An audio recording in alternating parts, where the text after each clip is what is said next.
Halo P-Viewers, setelah ini rekan-rekan akan menyaksikan tayangan dari P-View. Untuk rekan-rekan yang baru menonton, jangan lupa untuk like, comment, and subscribe di bawah ini ya. Pastikan juga untuk di-share ke rekan-rekan terdekat Anda. Happy watching! Selamat datang di video P-View by Paramavida Akuladia Group.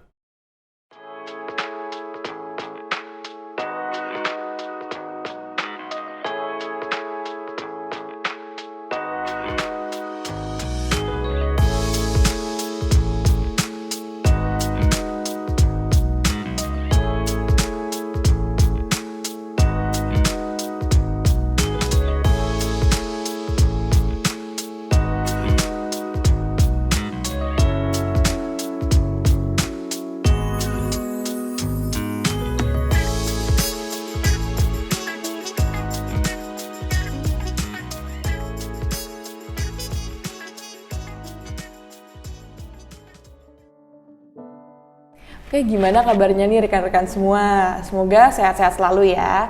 Nah, saat ini saya sudah bersama Bapak Sofi sebagai narasumber kita hari ini. Kita sapa dulu yuk. Halo Pak Sofi. Halo Mbak Naomi.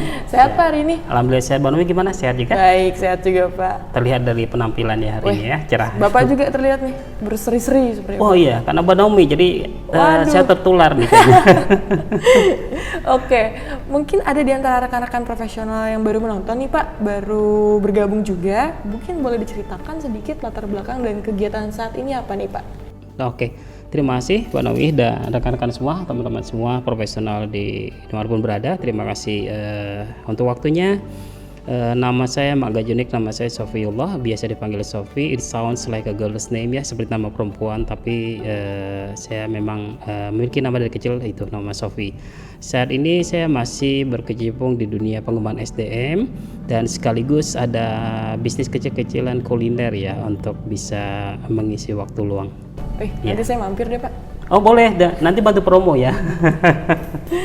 Oke, terima kasih ya Pak udah ngeluangin waktu hari ini buat kita discussion, dan juga jangan lupa ya buat rekan-rekan profesional untuk like, comment, dan subscribe di bawah. Oke, kita hari ini mau bahas satu topik nih Pak, menarik nih topiknya. Oke. Topiknya itu kemampuan beradaptasi dan ketangkasan dalam belajar dan tumbuh di tempat kerja saat ini. Nah, pertama-tama nih, menurut Bapak, bagaimana sih kemampuan beradaptasi dan taktis ini berperan dalam dunia kerja, Pak? Oke. Wah, pertanyaan langsung dengan bobot yang luar biasa nih. Oke, kita bicara dengan kemampuan adaptability ya, taktis dalam dunia kerja, dalam learning and growing ya, dalam belajar dan berkembang ya. Sekarang kita mau ngambil kesepakatan dulu pemahaman ya tentang adaptability dan agility-nya ini ya. Adaptability sebenarnya kalau kita bicara adaptability, kemampuan kita untuk beradaptasi itu sudah sangat lama kita ketahui ya, tapi sekarang ada skill baru yang kita miliki, yaitu tidak hanya adaptable tapi juga agile gitu loh. Agility yang kita harus butuhkan untuk bisa berkembang terus. Nah, kalau kita bicara agility, berarti kita bicara tentang kemampuan kita, kemampuan seseorang untuk bisa beradaptasi dengan cepat sesuai dengan tuntutan lingkungan, tapi tetap bisa berprestasi gitu loh. Tidak hanya sebatas beradaptasi, menyesuaikan dengan kondisi lingkungan, tapi kita juga tetap berprestasi dengan lingkungan yang baru itu. Nah, itu yang dimaksud dengan agility-nya. Oke, kalau kita bicara tentang dalam dunia kerja, apakah ini sangat penting? Ya tentunya kalau yang kita hadapi selama ini adalah yang paling pasti kita akan hadapi tentunya adalah perubahan. Ya change ya, perubahan itu pasti akan selalu terjadi. Nah, tentunya kita harus siap, harus terbuka dengan perubahan tersebut. Itu awal yang harus kita miliki, dasar yang harus kita miliki sebelum kita bisa mengembangkan diri kita sesuai dengan lingkungan yang ada. Yaitu yang harus kita coba pahami. Seberapa penting di dalam dunia kerja? Tidak hanya kita bicara dunia kerja, tapi di dunia pribadi kita sangat penting untuk bisa berkembang, untuk bisa menerapkan kayak namanya continuous improvement, ya getting much better day by day gitu loh. Jadi hari kemarin hari ini kita lebih baik dari kemarin, dan hari esok akan lebih baik dari hari ini. Itu harus kita jadikan fokus. Kalau orang yang tidak bisa beradaptasi dengan cepat dan tidak bisa memiliki skill agile, ya tentunya dia akan tertinggal, dia akan menjadi loser ya, selalu kalah dalam persaingan di dunia kerja. Nah, harus kita tanamkan dalam diri kita adalah kita harus tidak punya kemampuan adaptable dan agile gitu loh. Kita harus bisa juga punya skill agility. Itu harus kita pahami di awal dulu. Ini saya mau highlight nih Pak. Tadi kita bicara soal changes ya, perubahan, sesuatu yang dinamis nih ya Pak. Dalam dunia kerja pasti terjadi dong sesuatu yang perubahan yang tadi kita sebutkan. Nah, menurut Bapak nih, gimana sih kita memiliki cara belajar yang efektif untuk mengembangkan mindset kita dalam agile ini Pak? Cara belajar ya, kalau kita bicara cara belajar, tentu setiap orang memiliki gaya belajar berbeda-beda, kemampuan menyerap informasi atau hal baru atau pengetahuan baru yang berbeda-beda. Kita sesuaikan dengan gaya belajar kita sesuaikan dengan cara kita bisa menguasai sesuatu, mempelajari sesuatu dengan cepat, sesuaikan dengan kondisi diri kita. Kita tidak bisa memaksakan gaya belajar seseorang kepada orang lain, itu udah pasti. Itu yang pertama. Nah, berarti yang harus kita lakukan adalah kita harus mengetahui dulu di kondisi cara belajar seperti apa kita bisa lebih cepat memahami suatu hal yang baru. Nah, itu kita harus coba lakukan. Kalau kita bicara mindset, yang namanya kita ingin belajar, mempelajari sesuatu, berarti kita ingin memperbaiki sesuatu di diri kita. Nah, yang pertama kita harus miliki, kita harus siap menerima perubahan yang ada. Tadi kita bicara change ya. Kalau kita belum siap menerima perubahan yang ada, tidak akan mungkin kita akan merubah diri kita. Gitu loh. Tidak akan mungkin kita bisa merubah diri kita. Nah, awalnya harus kita miliki adalah kita harus mau merubah diri kita, terbuka dengan perubahan yang ada. Kayak contoh tantangan saat ini mungkin banyak sekali gambaran sederhana aja deh pada saat kita flashback ya. Dulu pada saat kita bekerja mungkin di dunia kantor, di administrasi orang menggunakan mesin tik ya. Mesin tik yang mungkin 11 jari ya. Kalau saya 11 jari ketak-ketok gitu ya. Tapi ternyata seiring berjalan waktu ada perubahan lagi. Mungkin dia sangat expert pada saat menjadi seorang administrasi yang menggunakan mesin tik. Nah, suatu saat ada perubahan yang masuk, ada perkembangan yang masuk, ada dunia teknologi yang masuk, yaitu mesin tik elektrik ya, yang lebih speednya lebih cepat. Nah, tentunya kemampuan dia dengan menggunakan mesin tik yang manual itu sudah tertinggal. Dia harus belajar lagi. Gimana dia bisa belajar? Dia harus menyadari bahwa ada perubahan di situ. Nah, karena ada perubahan, berarti dia harus menerima perubahan itu. Nah, setelah dia menerima perubahan itu, dia akan berusaha untuk merubah dirinya untuk sesuaikan dengan perubahan yang ada, dengan tantangan yang ada yang baru. Dia pelajari lagi itu mesin tik listrik, yang elektrik ya. Nah, ternyata setelah dia menguasai, masuk lagi perubahan baru. Ada yang namanya computerized, menggunakan komputer semua. Nah, dia harus belajar lagi, terus berkembang sampai sekarang akhirnya muncul dunia internet ya, yang sangat cepat. Nah, itu terus berubah, berkembang. Nah, kita harus siap dengan perubahan yang ada di depan mata kita. Setiap ada perubahan, kita harus siap menerima perubahan tersebut dan kita harus mau berubah diri kita untuk bisa mengikuti perubahan yang ada. Itu yang kita coba terapkan untuk supaya kita tidak tertinggal ya dengan perubahan yang ada. Oke, kuncinya menerima perubahan ya Pak? Ya, perubahan ini kita harus terima dulu. Kalau kita nggak mau menerima perubahan, ya akan sangat tidak mungkin kita bisa mengikuti perubahan yang ada. Boleh dicatat nih rekan-rekan. Boleh, apapun perubahan yang terjadi, itu bisa diterima dahulu, kita cermati dulu, baru bisa kita kerjakan dan adaptif ya Pak? Lebih beradaptasi dengan perubahan tersebut. Iya, benar. Oke. Selanjutnya nih Pak, misalkan perubahan yang terjadi itu kita berpindah project atau project ini asing nih di dunia kerja nih ya Pak konteksnya. Projectnya kita jarang pegang atau timnya baru nih, dan juga atau mungkin pindah departemen gitu kan, yang lebih besarnya in a big situation. Nah, gimana sih Pak? Tadi kita sudah menerima, tapi bagaimana kita tetap termotivasi untuk bekerja dan berkembang gitu Pak? Oke, di dunia kerja ya, ada terkadang seorang karyawan itu dipindahkan atau dimutasi atau dirotasi ya dalam dunia kerja ke bagian yang berbeda atau ke tanggung jawab pekerjaan yang berbeda, atau mungkin ke departemen yang berbeda, atau mungkin ke cabang yang berbeda, malah dengan daerah yang berbeda, provinsi yang berbeda. Kalau kita bicara bekerja dalam sebuah organisasi itu kumpulan orang ya, Tidak mungkin organisasi ada cuma ada satu orang, itu nggak mungkin gitu loh. Ya kalau kita tidak mau bekerja sama orang yang lain, ya berarti kita nggak usah masuk ke dalam organisasi, dalam perusahaan kita bekerja sendiri aja, punya bisnis sendiri, usaha sendiri. Tapi kalau misalnya kita masuk ke organisasi, berarti kita bertemu dengan banyak orang. Nah, bertemu dengan banyak orang dengan perbedaan karakter yang sangat berbeda, itu pasti sudah menjadi tantangan tersendiri. Jadi kita harus bisa menyesuaikan dengan orang-orang yang sedang kita lakukan interaksi gitu loh dengan mereka. Itu yang pertama. Yang kedua, let's say kita sudah bisa adaptable nih, kita sudah bisa adaptasi dengan orang yang ada di lingkungan kerja kita pada saat itu.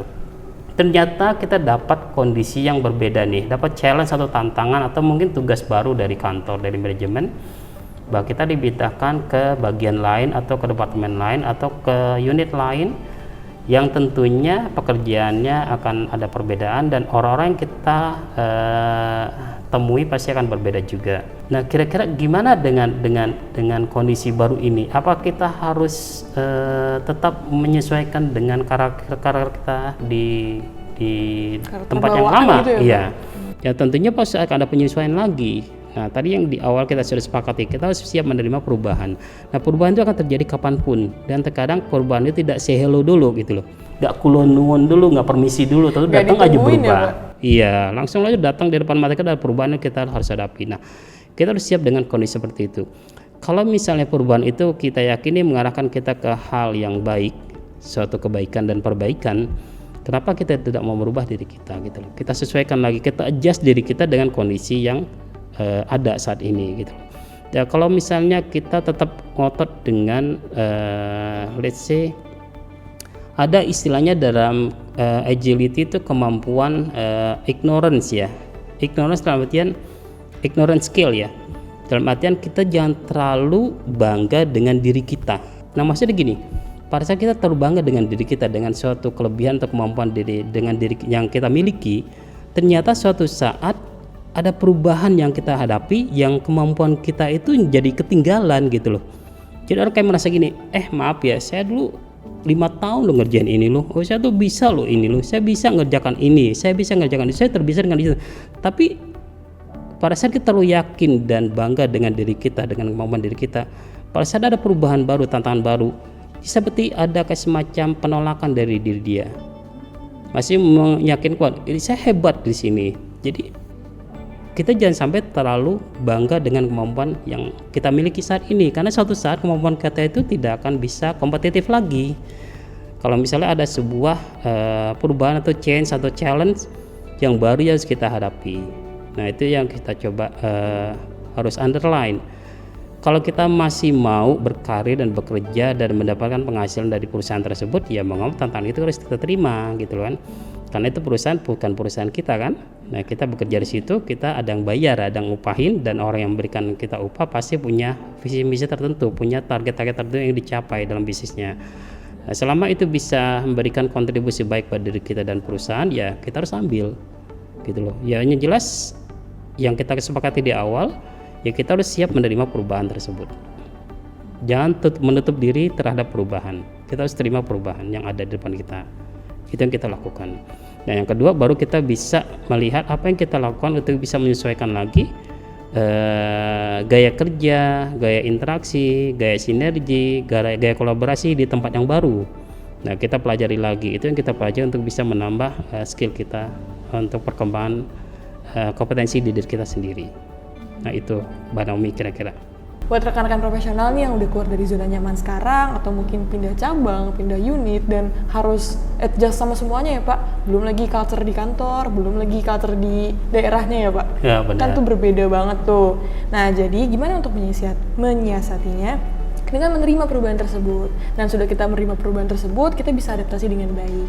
Dan juga saya yakin setiap tantangan pasti datang dengan hal yang baik. Jadi meskipun tantangan tersebut berat, tapi bisa jadi itu salah satu step untuk kita level up. Jadi kita bisa menerima hal-hal baik berikutnya di kemudian hari. Setuju banget Pak Tommy. Oke Pak, saya lanjut ya. Jadi kita masih lanjut story-nya. Tadi kita sudah menerima perubahan nih Pak, udah menerima perubahan, kita sudah beradaptasi dengan baik. Namun di tengah adaptasi tersebut yang kita lakukan, kita tetap harus konsisten nih Pak dengan pekerjaan kita. Nah, gimana sih menurut Bapak kita untuk menyiasati atau taktis dalam keduanya, namun keduanya juga berjalan dengan baik? beradaptasi namun tetap konsisten, Pak. Begitu. Waduh, double jadi ya targetnya ya. Double job, Pak. Bebannya jadi tambah nih ya. Iya. Let's make it simple ya. Kita bikin sederhana ya. Mbak Naomi sekarang sudah beranjak dewasa. Saya ambil contoh diri saya deh. Apakah semenjak saya lahir sampai sekarang tidak ada perubahan di diri saya? Pasti ada sih, Pak. Pasti ada kan? Nah, pasti ada. Saya dari bayi masuk TK, SD, terus masuk SMP. Nah, itu tidak ada perubahan dalam diri kita. Kalau misalnya perubahan dalam diri kita itu tidak kita mau terima, berarti saya akan melawan fakta yang ada di depan mata saya. Kalau misalnya saya udah di SMP tapi saya nggak mau terima saya SMP, saya mau di SD terus gitu kan, kayaknya nggak mungkin kan melawan kodrat. Nah, itu hal yang sudah pasti kita harus terima dan kita harus jalankan secara pribadi gitu loh, perubahan dalam diri kita. Kita udah tambah usia, mungkin saya udah gak muda lagi, mungkin kemampuan saya contoh melakukan hal yang berhubungan dengan fisik tidak sekuat dulu, itu harus saya terima. Jangan tetap saya punya ego, dulu saya kuat lari sampai 5 km gitu loh, sampai 10 km, tapi sekarang jangan samakan gitu loh, karena ada perubahan yang terjadi dalam diri kita sesuaikan dengan kemampuan kita. Nah, itu dalam diri kita pasti ada perubahan. Nah, terus kalau misalnya tandang tadi kita bilang ada 2 beban yang tambahan, kita harus tetap fokus dengan pekerjaan yang banyak sekaligus kita tetap konsisten dengan pengembangan diri. Nah, berarti kita harus punya kelihayan di sini, punya kepintaran dalam mengelola apa yang kita kerjakan. Benar. Sebenarnya kalau kita bicara konsep pengembangan diri, zaman sekarang saat ini sangat mudah kita untuk mengembangkan diri karena akses kita sangat banyak. Referensi sangat banyak dibanding dulu yang sangat-sangat sedikit ya. Tinggal kita mau nggak untuk mengembangkan diri kita. Kita mau nggak untuk merubah diri kita. Selain kita mengerjakan rutinitas pekerjaan yang sudah menjadi kewajiban kita dan nggak bisa kita tinggalkan, itu suatu hal yang kita wajib kerjakan. Nah, kita harus meluangkan waktu kita untuk bisa mengembangkan potensi diri kita. Jangan sampai kita bekerja dalam sebuah perusahaan atau sebuah organisasi yang bertambah tuh cuma umur kita doang gitu loh. Kita kerja di suatu perusahaan tambah tua, tapi skill kita nggak nambah, gitu kan? Kompetensi kita nggak nambah. Ya ujung-ujung gajinya nggak nambah gitu kan, penghasilan nggak nambah. Jangan sampai seperti itu kan. Iya, kalau bisa selain kita tambah usia, kita tambah ilmu lah, tambah skill, tambah kompetensi gitu loh. Benar, Pak. Sehingga kita tidak akan stuck in one place gitu, nggak akan berhenti di situ aja. Kita akan berkembang terus kemampuan kita dalam menyikapi perubahan yang ada dalam kehidupan yang kita hadapi saat ini. Nah, kita harus coba lakukan itu. Bikinlah mapping pekerjaan. Mungkin kalau misalnya dalam dunia kerja ada istilahnya work-life balance ya, keseimbangan dunia kerja dan dunia pribadi. Kalau kita bicara keseimbangan dalam dunia kerja dan dunia pribadi, work-life balance ya dalam kehidupan, bukan berarti kita tolak ukurnya waktu ya, bukan. Karena kalau jujur kalau tolak ukurnya waktu tidak akan fair. Karena ada orang bekerja sehari 8 jam di kantor, ada yang 10 jam, ada yang long shift 12 jam. Ya kan? Nah, kalau misalnya ukurannya waktu berarti tidak akan komparatif. Tapi kalau misalnya kita fokus kepada kualitas kita dalam bekerja gimana, harus kita maksimalkan. Ya, sama juga dengan pada saat kita meluangkan waktu untuk kehidupan pribadi kita atau mungkin yang sudah berkeluarga, kehidupan keluarganya, dimaksimalkan momen-momen itu, waktu-waktu itu dimaksimalkan sehingga hasilnya itu akan terasa lebih besar, lebih terasa ke diri kita maupun ke orang-orang yang ada di sekitar kita. Nah, kita harus lakukan itu. Kita bikin mapping kapan kita waktu untuk mengembangkan potensi diri, mengembangkan skill diri kita, mengupgrade diri kita lagi. Dan saya yakin channelnya banyak banget saat ini, sumbernya banyak banget, referensi banget, tinggal kita mau atau enggak gitu loh. Terkadang kan yang bikin kita nggak berkembang karena kita nggak mau untuk melakukan sesuatu untuk memperbaiki kemampuan diri kita gitu loh. Dengan segitu mudahnya akses yang kita bisa dapatkan, kita tinggal menjalankan aja, kita mau nggak gitu loh. Pertanyaannya di situ aja. Nah, itu yang kita harus usahakan gitu loh. Jangan tapi tadi saya boleh pinjam bahasa Mbak Naomi yang di comfort zone. Udahlah, saya kerja di sini aja, pokoknya kerjaan ini aja. Memang dari dulu saya kerjaan ini sampai kapan saya akan seperti ini. Ya lama kelamaan dia akan tertinggal karena tuntutan zaman terus berubah. Nanti dia akan ketemu dengan orang yang lebih kompetitif lagi. Nah, karena dia tidak mau mengupgrade skill dia, akhirnya dia kalah saing. Nah, sudah pasti perusahaan kan memilih orang yang lebih Kompeten ya Pak? lebih kompeten, lebih bisa memberikan produktivitas yang lebih tinggi, lebih berikan keuntungan bagi perusahaan lebih tinggi dengan biaya yang lebih rendah. Pasti kan seperti itu, dan kita kan tersingkirkan. Nah, itu yang harus kita coba pahami dan kita coba jalankan. Nah, kira-kira seperti itu Bang Naomi. Jadi nggak ada pilihan lagi ya, kerja harus tetap dikerjakan, pengembangan diri sudah harus dikembangkan, jangan sampai kita stuck in the moment, stuck in one place, nggak ada perkembangan diri sama sekali. Oke, jadi perkembangan atau perubahan ini tuh pasti terjadi ya Pak, dan banyak cara untuk kita melewati mungkin atau menghadapi. Namun ya gitu tadi Bapak bilang kan, if there's a will, there's a way. Kalau ada kemauan pasti ada jalan. Sudah Jadi pasti. Buat rekan-rekan yang ingin berkembang, ingin keluar dari zona nyaman atau comfort zone tadi itu, ya di mana ada kemauan pasti ada jalannya untuk berkembang atau lebih lagi memiliki kompetensi diri ya kan. Oke, ini mungkin Bapak punya tips-tips personal nih Pak, gimana sih cara kita open atau terbuka sama perspektif baru, namun juga sambil memperkuat keterampilan yang kita miliki nih Pak. Jadi kita tahu nih ada perspektif-perspektif baru atau POV sudut pandang yang ya mungkin sekarang bilangnya open minded nih Pak. Nah, tapi kita sambil memperkuat keterampilan kita yang tadi Bapak bilang juga, skill-skill kita, kompetensi kita. Nah, itu mungkin Bapak ada tips-tips selama ini yang sudah Bapak gunakan atau ada yang mau dipersimpel gitu Pak? Tips itu yang suka ngasih duit ya? Wah, beda Bukan. Pak. Tip itu Pak, kurang S. Oh, tips ya, kurang S ya. Iya. Oke. Kalau tips ya, saya terus terang lebih senang melihat sesuatu dari sudut pandang yang sederhana. Apapun yang kita hadapi, karena yang bikin suatu hal itu terasa besar atau kita mendapatkan masalah, let's say terasa besar karena kita melihatnya dari sudut pandang yang besar, sudut pandang yang rumit, jadi merasa terlihat complicated karena kita menggunakan sudut pandang yang complicated. Tapi kalau misalnya kita melihat sudut pandang dari sudut pandang yang sederhana, itu kan lebih sederhana kita rasakan juga. Kalau kita bicara tips apa yang kita bisa lakukan, itu pasti setiap orang punya karakter yang berbeda-beda ya. Kita tidak bisa paksakan suatu hal yang memang cocok dengan diri saya atau diri Mbak Naomi, belum tentu juga cocok dengan orang lain, karena mereka punya karakter yang berbeda dan gaya yang berbeda. Kalau kita bicara apa yang kita lakukan dengan perubahan tersebut dan kita terus bisa konsisten, produktif di kondisi sekarang, tapi sekaligus jika kita bisa mampu mengembangkan kompetensi kita bisa mampu mengembangkan skill kita. Yang pertama harus kita lakukan adalah kita harus siap membuka diri terhadap perubahan yang ada di sekitar kita. Kita nggak boleh tutup mata, kita nggak boleh tidak membuka diri terhadap apa yang terjadi di sekeliling kita. Contoh lah kayak yang terjadi pada saat pandemi itu ya, itu luar biasa kan, kaget pada saat kita harus melakukan kayak semacam long distance ya, working system ya, harus ada istilahnya kita menggunakan fasilitas yang mendukung pekerjaan kita yang dilakukan secara jarak jauh gitu.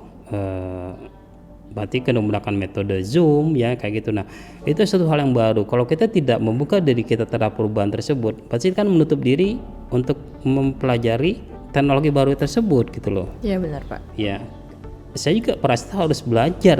Apa Zoom ya? Kita harus belajar lagi kan? Itu tuntutannya. Jadi pertama kita harus mau membuka diri kita terhadap perubahan. Nah, setelah kita membuka diri terhadap perubahan, yang kedua kita harus menyadari bahwa diri kita ada harus yang dirubah. Ada harus yang dirubah dari diri kita untuk bisa menyesuaikan dengan perubahan tersebut.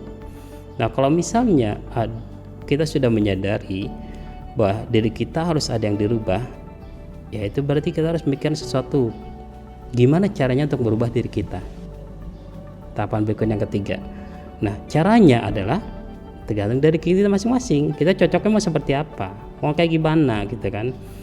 Kalau saya terus terang tidak terlalu mempusingkan how to-nya yang cocok dengan siapa aja, tapi kita bisa melihat apa yang kita ingin capai dulu.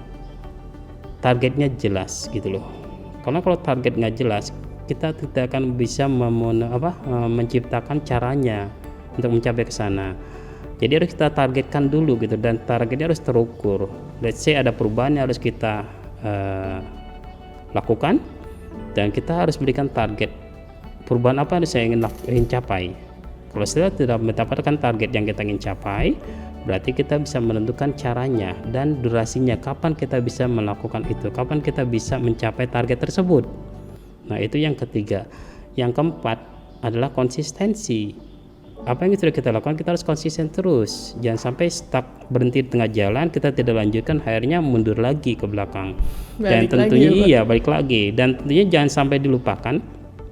Terkadang orang merasa capek, jenuh, lelah dalam memperbaiki diri dan mengembangkan diri. Kenapa? Karena mereka tidak punya target yang jelas.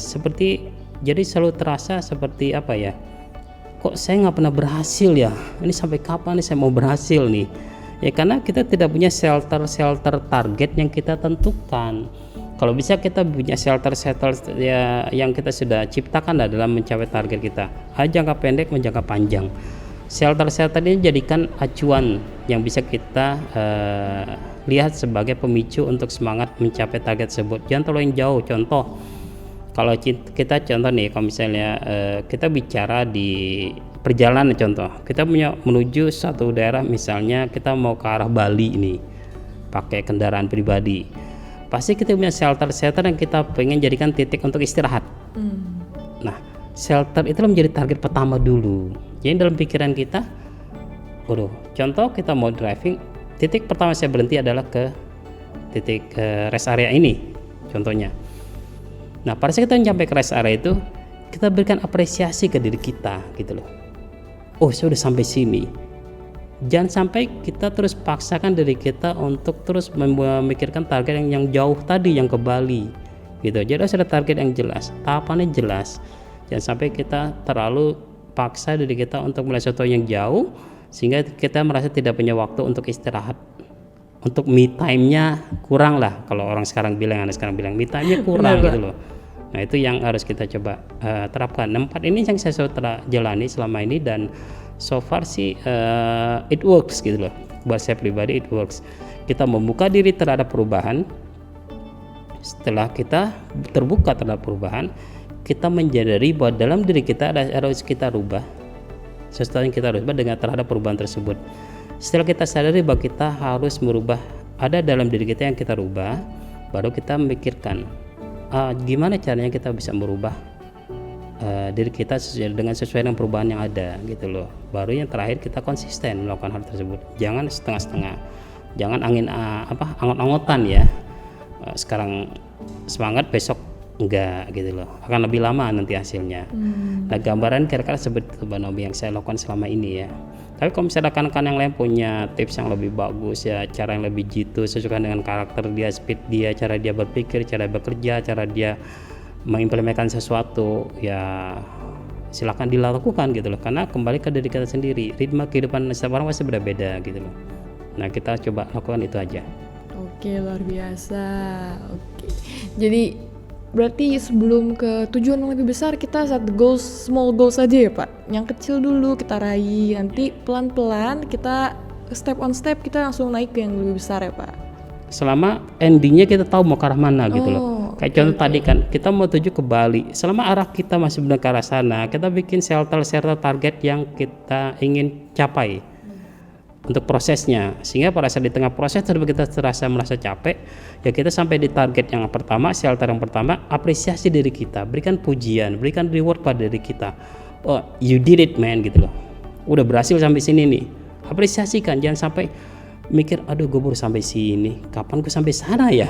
Nah, itu jadi demotivated gitu loh, nggak termotivasi lagi kan. Nah, itu kita coba harus sadari, jangan sampai kita juga nggak bisa mengapresiasi diri kita sendiri. Terkadang ada orang sering bilang kayak gini, the most difficult phase of life is not when no one understand you, but it is when you don't understand yourself gitu loh. Jadi fase yang sulit dalam kehidupan itu bukan pada saat orang lain tidak mau memahami diri kita, tapi pada saat diri kita tidak bisa memahami diri kita sendiri. Nah, gitu loh. Jadi kadang kita bingung gitu loh, yang kita butuhkan apa sih, yang kita ingin capai apa sih gitu loh. Apa kita berhak untuk memberikan apresiasi ke diri kita pada saat kita melakukan ini atau tidak, ke pekerjaan itu sudah selesai. Itu yang tahu, yang pahami diri kita harusnya diri kita sendiri, bukan orang lain. Benar, Pak. Nah itu yang kita coba lakukan. Terkadang orang terlalu jahat terhadap dirinya sendiri, memaksakan dirinya untuk terus mencapai sesuatu yang dia inginkan tanpa memberikan apresiasi kepada dirinya sendiri, self reward ke dirinya sendiri. Nah itu yang membuat orang merasa capek, lelah gitu loh, menempuh perjuangan dia untuk mencapai suatu target yang ingin dia capai gitu loh. Oke, Gitu. jadi bisa diingat ya, appreciate Bener. yourself ya Pak. Benar. Itu kunci Kayak contoh lah, utamanya. Mbak Nomi kerja pengen jadi direktur, nggak bisa langsung jadi direktur kan? Target nih, oke, 2 tahun ini saya harus bekerja untuk mencapai ke sana. Oh, level di sebelum kita harus raih apa? Levelnya oke, dari staff kita mungkin naik ke supervisor. Ada tahapannya gitu loh. Sampai ke supervisor langsung jangan bilang, aduh masih lama saya jadi direktur ya. Ya enggak, apresiasi dulu. Oh, saya sudah mencapai jadi supervisor. Oke, target berikutnya adalah kita harus lakukan. Kira-kira saya mau mencapai level manager. Yang harus kita lakukan adalah memantaskan diri kita untuk menjadi manajer gitu doang. Kira-kira apa sih yang bikin kita pantas untuk menjadi manajer? Nah, manajer harus seperti ini, punya kemampuan ini, punya skill ini, punya kompetensi ini. Nah, kita tinggal pelajari itu. Kita tinggal latih diri kita menjadi orang yang bisa pantas untuk memiliki posisi tersebut. Nah, itu yang kita lakukan. Oke, jadi nikmati aja prosesnya ya Pak. Nikmatin aja, nanti juga pasti ada sendiri jalannya untuk kita dapat hal yang lebih baik, yang lebih besar, yang pasti datangnya juga dengan tanggung jawab yang lebih besar ya Pak. Sudah pasti, Harus, dan hasilnya kan iya. lebih besar tentunya kan. Sudah pasti itu kan. Oke, jadi intinya rekan-rekan di sini, kalau pasti ada perubahan tuh pasti terjadi. Tapi mau nggak kita berubah? Nah, jadi untuk mengatasi gimana cara kita berubah, kita harus tetap konsisten, namun tetap berkembang. Jadi agility kita juga berkembang tadi ya Pak, dan tapi Benar, kita tetap berpikir benar. kreatif, gitu. Oke, luar biasa Pak, sesi sharing dan discussionnya udah dapat inti nih Pak, udah dapat tujuan juga. Saya udah dapat goals juga jadinya. Setelah pulang dari sini saya udah punya goals baru. Wih. Oh, nanti pulang juga ya. Oke, karena tadi kita udah selesai dan terima kasih ya Pak atas waktunya, kita udah sharing. Oke, sama-sama. Udah dapat ilmu-ilmu baru, dapat sudut pandang baru, itu juga it's mean a lot gitu kan buat rekan-rekan juga. Saya harap rekan-rekan sudah menerima dan catat-catat, nanti juga bisa diterapkan untuk kedepannya. Oke, kurang lebihnya itu. Mungkin Bapak ada closing statement nih Pak, sedikit. Oh, closing biasanya lebih panjang dari isi atau lebih pendek ya? Bebas nih Pak. Kalau lebih panjang nanti saya dimarahin sama editor ya. Oke, make it short. Saya akan bikin simple yang lebih mudah dipahami, dicerna, sehingga kita bisa mudah untuk mengimplementasikannya. Kalau kita bicara perubahan, kita mau posisinya diposisikan di mana diri kita nih? Ada perubahan. Apa kita masih mau ingin posisikan diri kita pada pihak yang terkalahkan, kita kalah terhadap perubahan tersebut, atau kita mau posisi yang kedua, kita posisinya survive maksudnya aman, sudah adaptasi dengan perubahan, kita get along dengan perubahan tersebut, atau yang ketiga kita mau jadi winner gitu loh, kita mau jadi pemenang. Nah, kita mau yang mana? Kalau kita nggak mau ikuti perubahan, berarti kan siap menjadi orang yang terkalahkan. Atau yang kedua, kita bisa adaptasi dengan perubahan tersebut, berarti kita sudah menerima dan kita stay di situ aja dengan kondisi yang ada. Atau kita mau lebih go extra mile lagi, kita menjadi winnernya, kita menjadi pemenangnya juga. Nah, kalau jadi pemenang, berarti kita harus go extra mile gitu loh. Harus lebih memberikan effort lagi dari perubahan yang ada. Jangan sampai kita sama dengan perubahan yang ada tapi tidak ada plusnya. Nah, itu akan menjadi orang yang pemenang. Nah, kita pilih deh mau yang di mana. Kalau saya terus terang ya kepinginnya yang di ketiga gitu kan. We are the winner gitu. Kita jadi pemenang terhadap perubahan tersebut. Jangan sampai kita dikalahkan oleh perubahan, jangan sampai kita cuma ikutin perubahan tapi kita bisa merubah diri kita untuk bisa beyond the change gitu loh. Di atas perubahan yang ada di dalam kehidupan yang kita hadapi. Nah, itu yang kita coba terapkan. Mantap, oke. Jadi ada pilihan 1, 2, 3 nih Pak. Saya juga pengen yang ketiga sih Pak. Yang ketiga ya, oh, berarti kita sehati ya. Aduh. Oke, untuk rekan-rekan ada pilihan 1, 2, 3. Tentukan pilihan Anda sekarang. Oh bukan ya. Boleh nanti kita ya pilihan tersebut ya semoga menginspirasi untuk rekan-rekan bisa berkembang lebih lanjut. Oke, kurang lebihnya itu dan juga terima kasih sekali lagi Pak untuk sesi kita hari ini. Dan sama-sama. Oke, jangan lupa ya untuk rekan-rekan untuk like, comment, and subscribe di bawah. Oke, sampai jumpa di video selanjutnya. Bye. Nah, gimana nih videonya viewers? Semoga sudah cukup menginspirasi ya.